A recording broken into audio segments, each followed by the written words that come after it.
single day, like I've always done and always will. Passing these bills on the floor, making yet another stand. Welcome to this week's edition of New York Now. I'm Chantal Destra. For the past few weeks, all eyes have remained on New York City for what has turned out to be a very eventful race for the city's next mayor. The current embattled mayor, Eric Adams, has had an uphill battle for re-election with the stain of controversy, alleged corruption, and compromised allies on his record. This week, several news outlets have reported that the mayor has been offered a potential position to work at HUD under the current Trump administration. The mayor's campaign has denied those reports, and Adams is vowing to stay in the race on an independent ticket. Meanwhile, the Democratic nominee, Assemblymember Zohran Mamdani, secured the primary victory over former Governor Andrew Cuomo back in June after running a very successful grassroots campaign. Since then, Mamdani has remained well-positioned leading up to the general election over Cuomo, Adams, and Republican candidate Curtis Sliwa. To understand the latest updates in the mayoral race and the campaigns of the candidates, we are joined by Jimmy Vielkind of WNYC and the New York Public News Network. Thank you so much for joining us here today, Jimmy. Happy to be here. Now, can you give us sort of the lay of the land for the race for New York City's next mayor? Yeah, it seems that the plot is thickening as the field starts thinning. The front runner in the race right now is Zohran Mamdani. He's an assembly member from Queens, and he won the Democratic primary in June. So New York City is a Democratic city. There's a big enrollment advantage for that party. And so Mamdani really is in the front runner position. But at the same forces that propelled him there, he has captured youth, he has energized new voters, he has won the support of the Democratic Socialists of America, has led to a real backlash. There's an almost equal part of the electorate that has concerns that Mamdani is too young, too inexperienced, and frankly too far to the left to govern a city as big and complicated as New York. And so as we've moved into the general election phase, we see that there are several candidates who are trying to challenge him, notably incumbent Mayor Eric Adams, who skipped the Democratic primary and is running on a third-party line, and Andrew Cuomo, the former governor of New York, who lost in the Democratic primary and is also running on the third-party line. The Republican candidate is Curtis Sliwa. He was the candidate in 2021. He's sort of a fixture in New York City. And the field got a little smaller over the last week when Jim Walden, an attorney who was also mounting a third-party challenge, dropped out. Yeah, and I want to get into some of the latest news of the week. Both Politico and the New York Times have reported that the incumbent mayor, Eric Adams, has been reportedly offered a position with HUD to work under the Trump administration. And if he were to accept this position, that would mean the end of his re-election campaign.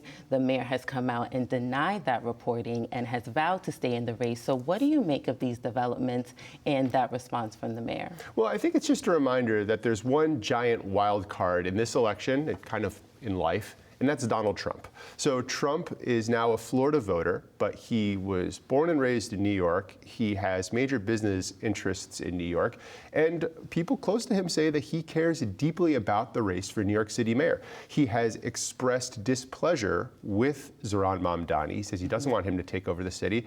And so what we're seeing is Trump really trying to machinate to narrow down the field. Polling shows that Mamdani is in the lead right now with a multi-candidate field. But if it were to become a one-on-one race against Eric Adams or against Andrew Cuomo, things will get a lot tighter and a lot more interesting going into November. So, as you said, Adams has denied the HUD report, but he didn't say that. He was a little bit more hedgy when it talks about, like, well, would there be any position that you could get out of? There's been some more reporting that Adams has been thinking about what he might do next, whether or not he could take a job. He's going to need a new job in January if he doesn't win another term as mayor, and right now polls indicate he's not in a very strong position. at the same time, we see Zoran Mamdani really screaming from the rooftop about this stuff. He says that this shows that Andrew Cuomo is Donald Trump's preferred candidate. And again, in a Democratic place like New York City, that is a pretty potent line of attack. So Cuomo has not said much about this at all. He says all these conversations are nothing that he knows about. But, we'll have to see exactly how this plays out. Yeah, and it's my understanding that at one point both Cuomo and Adams were calling on one another to drop out of the race. Do you see that happening at this time? No, I think we're well beyond that. It's sort of a weird standoff, almost like that meme where the Spider-Mans are pointing at each other. But, again, Donald Trump could make this rather interesting if he is able to influence and perhaps create a position for Sliwa, create a position for Adams, or do something else to get this into a one-on-one race. Something that at the White House this week he said he was hopeful for. Right. And you, of course, have been doing some incredible reporting on the precarious position that some Democrats are in terms of deciding whether or not to endorse the assembly member. So can you help us unpack that? Sure. So when Mamdani won the Democratic primary, he did so with a surge of progressive energy. And many of the established party figures, people like Senate Minority Leader Chuck Schumer, House Democratic Leader Hakeem Jeffries, both of them are representatives in Brooklyn, as well as Governor Kathy Hochul, have not endorsed Mamdani and have still not formally given their blessing to him.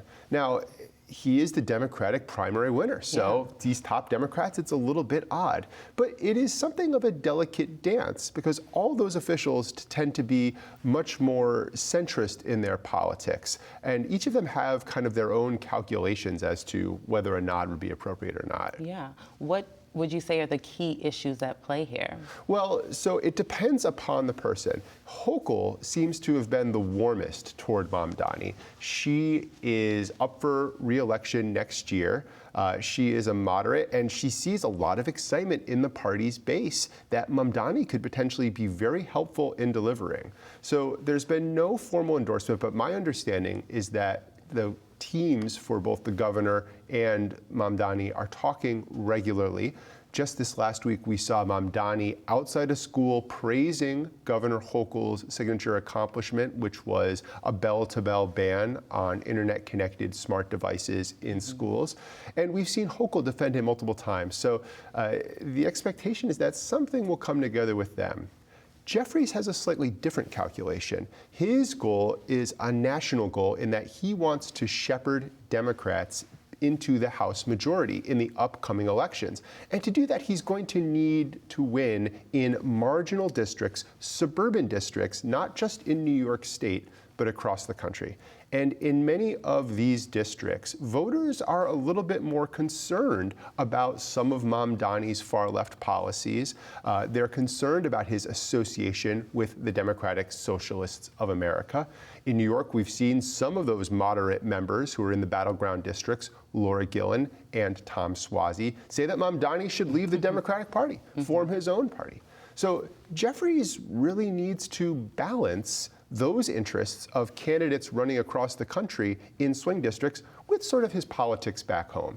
Now, Jeffries represents areas of central Brooklyn that have long been predominantly populated by middle-class black voters and black families. They've been under pressure from gentrification for really the last decade and a half. Many people, including people close to Jeffries, see Mamdani and the DSA as sort of indicative of that wave. And they particularly take a lot of umbrage with progressive DSA-backed candidates challenging established black elected officials in Brooklyn and elsewhere in New York City. So Jeffries is kind of balancing both of those things. Right. He had a recent meeting with Mamdani and Representative Yvette Clarke, who represents a neighboring district in Brooklyn, and recently told reporters when asked about why haven't you endorsed Mamdani, why haven't you endorsed Mamdani, stay tuned. Yeah, and this week we saw, of course, the Bronx delegation come out in support of Mamdani. So, how important is it for the assembly member to get the support of his colleagues in the legislature? Yeah, it's yet another indication that he's working to broaden his base. Again, he didn't come in to the Democratic primary with a lot of that establishment support. But once he was victorious, he quickly realized that just holding that progressive base was not going to be enough in the general election. So when I see the Brooklyn delegation, the Brooklyn leader, Assemblymember Rodney's Bashat Hermelin endorsing Mamdani. Now we've seen members from the Bronx, stalwart elected officials.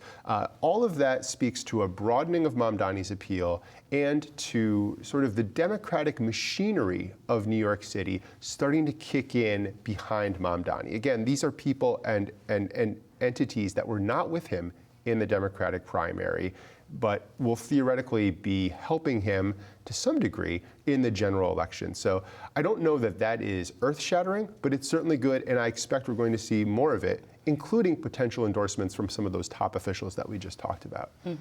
Can you speak to what the strategy should be for each of the candidates heading into the last days of this election cycle? Sure. I think Mamdani needs to continue to maintain momentum with his progressive base and also broaden his appeal. I think that getting establishment endorsements is going to be part of that. And I think he really needs to argue to voters who may be on the fence about him or uncomfortable about him that he can govern, that he can be an effective mayor. He has not had a job in which he's had to manage a large number of people, let alone a bureaucracy and a city as large and complicated as New York. So I think he needs to take actions to do that. Andrew Cuomo, I think, needs to continue to make the argument that he is the one with experience and Mamdani does not have experience.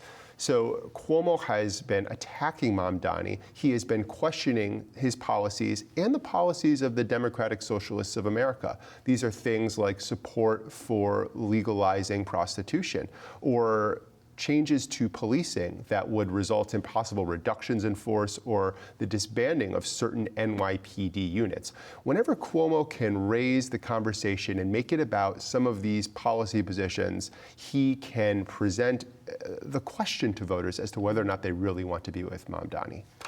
Adams, for the large part, really has a very similar strategy. He also needs to raise questions about Mamdani's fitness, but also argue that he, in his 4 years as mayor, has real deliverables and deserves a second term. So Adams has looked at job growth since he took office in the city. Of course, he was sworn in right at the kind of the tail end of the worst parts of the COVID-19 pandemic. But most importantly, Adams, a former police officer, wants to talk about crime and public safety. And he wants to talk about the lower numbers of shootings and homicides that are currently taking place. The sort of spiking crime that accompanied the pandemic has ebbed across the country, but in New York as well. And so Adams wants to make the case that he has a record that's worthy of a second term.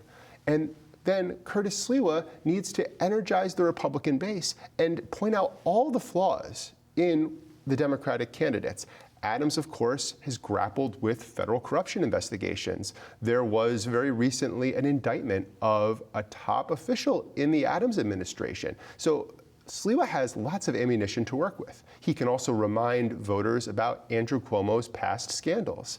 And he can, again, like the other candidates, point to Mamdani's inexperience. So I think all of these candidates has a way forward, whether it's going to resonate with voters and exactly whether they're going to be able to credibly make their case is something that remains to be seen and that I'll be watching for in these last weeks of the campaign. Wow, fascinating. Well, thank you so much for your incredible reporting, Jimmy. We really appreciate it. Unfortunately, that's all the time we have for today. Thanks, Chantel. Always a pleasure.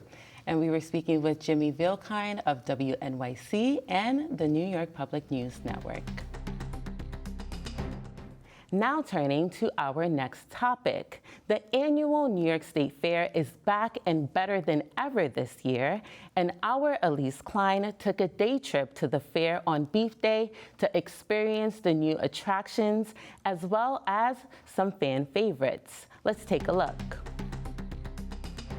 We are back at the New York State Fair for more adventures, and we're taking you with us. People are lining up at the gates. It's sunny. There's a light breeze. It's just a gorgeous day. They're ready to get through the gates and have some fun.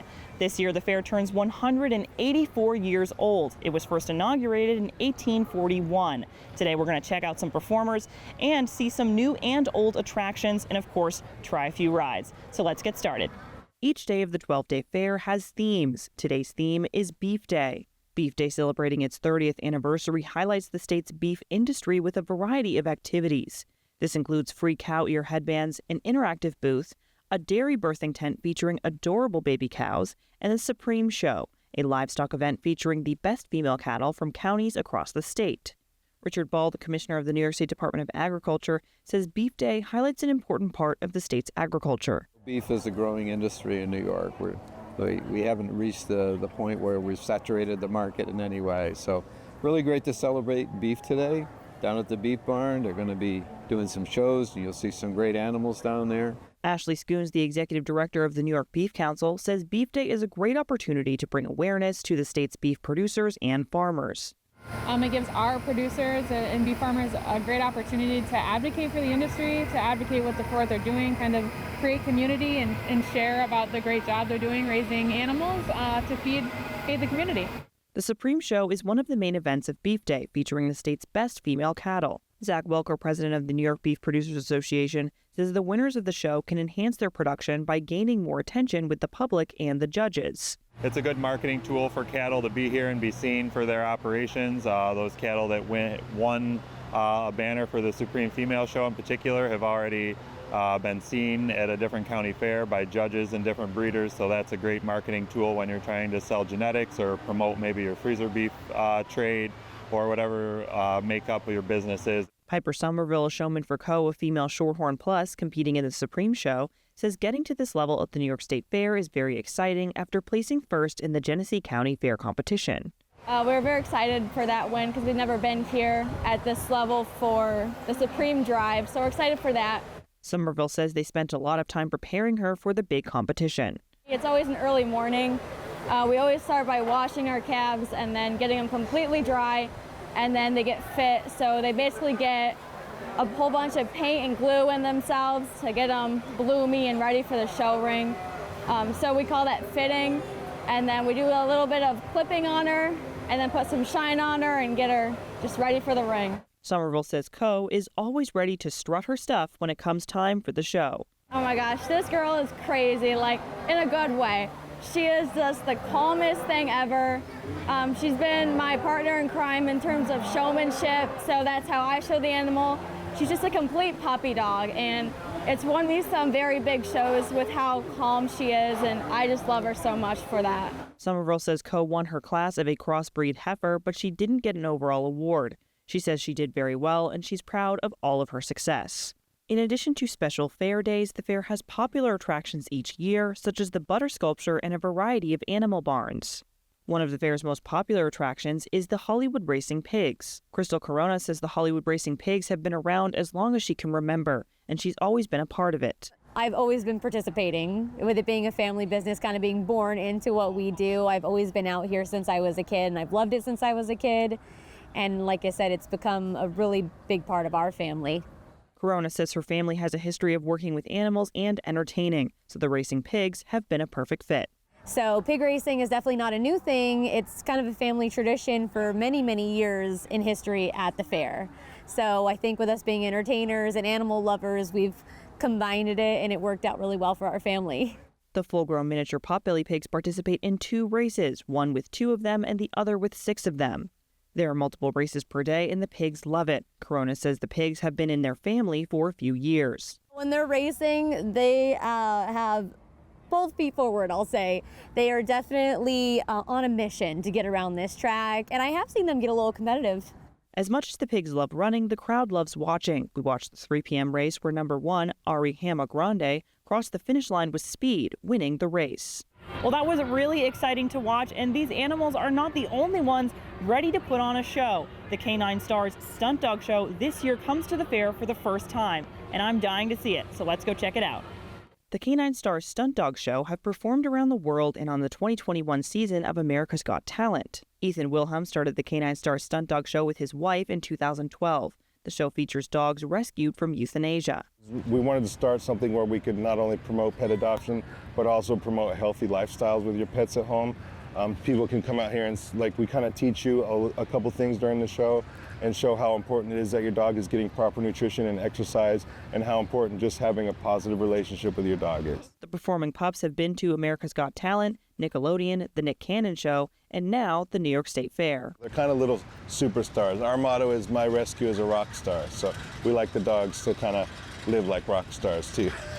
Wilhelm says they have rescued dogs from a variety of situations such as dogfighting, strays on the street, and being sent back to shelters. He says now the 15 performing pups stay with him and his wife when they aren't performing. And they're not just like circus dogs. They're like our family members. They're our pets, so they like sleep in the bed with us and stuff. They have their own tour bus, which is pretty cool. Yeah, our whole life revolves around dogs. And then the dogs are like our children. Wilhelm says when they rescue dogs, they spend a lot of time figuring out how they learn best and what they're motivated by, toys, treats, or praise. He says they use positive reinforcement training to get the pups ready to perform their tricks.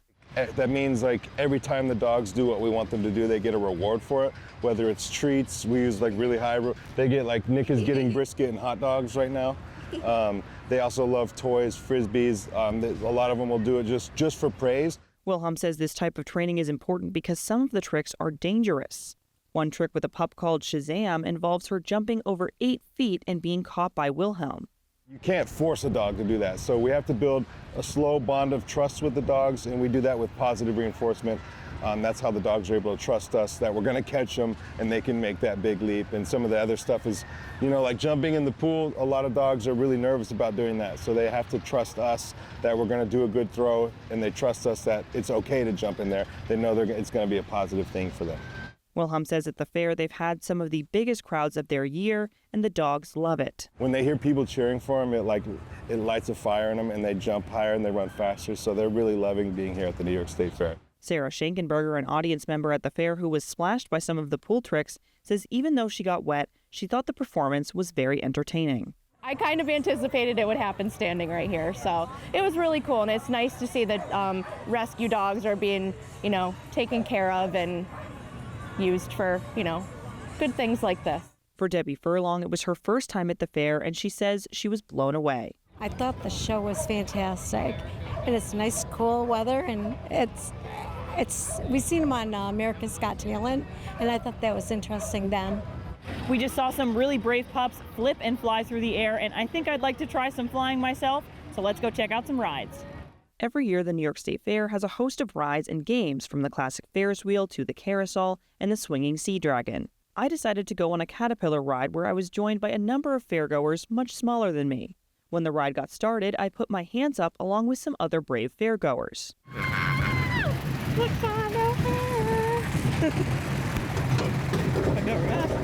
We're going up.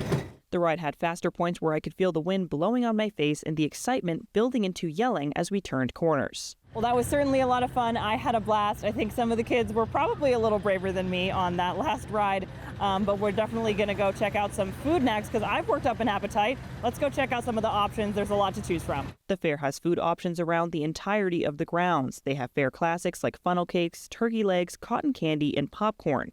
They also have seafood, pulled pork, gyros, and fried Oreos. Today for lunch, I decided to go with one of my personal favorites, a meatball sub. So we're going to give it a shot, see how it tastes. Got it, but you're excited.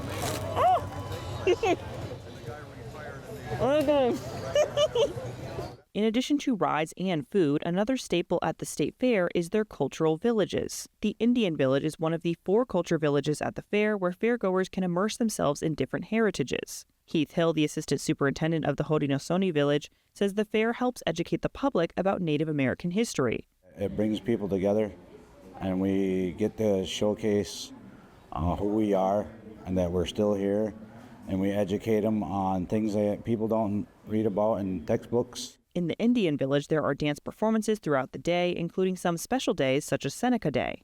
Hill says it's both a dance performance as well as a time to tell history. They'll go into a history of what they're doing, or even what they're doing now today, and where it started from and things like that, educate the people. Hill says the performances are always better when the crowd interacts and gives back cheering energy.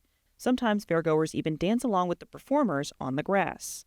The bigger the crowd, the better the dancers feel, and they're feeling the way the crowd gives off the energy, and it's a great show. Hill says he's been coming to the fair since he was a kid, and now he's here with his family, which is very meaningful. Now I'm here with my family, and my young son was one of the boy dancers that were up there, so it's it's produced over the years, and I just love seeing new people coming in and showcasing their talents. From the cultural villages to the rides, games, and animal attractions, each year the fair attracts thousands of people. Last year, the fair turned out more than 880,000 people. This year, the fair has turned out 925,000 people. However, the fair director, Julie Lefebvre, says the fair's success is about more than just attendance. A successful fair means people came for the competitions, they enjoyed the concerts, they ate food, our vendors did well. We had record number of entries. So we love to see a high attendance number, a high gate number, but that's not the only thing that makes this a successful fair. As we close out the day, I have to say there's truly not enough time to see everything in one day, but we made some good stops. Elise Klein, New York Now. For more information on the fair, you can visit our website. Again, that's at nynow.org. You can also subscribe to our newsletter by going to newsletter.nynow.org or by scanning the QR code on your screen. Well, that does it for this edition of New York Now. Thank you for tuning in, and see you next week.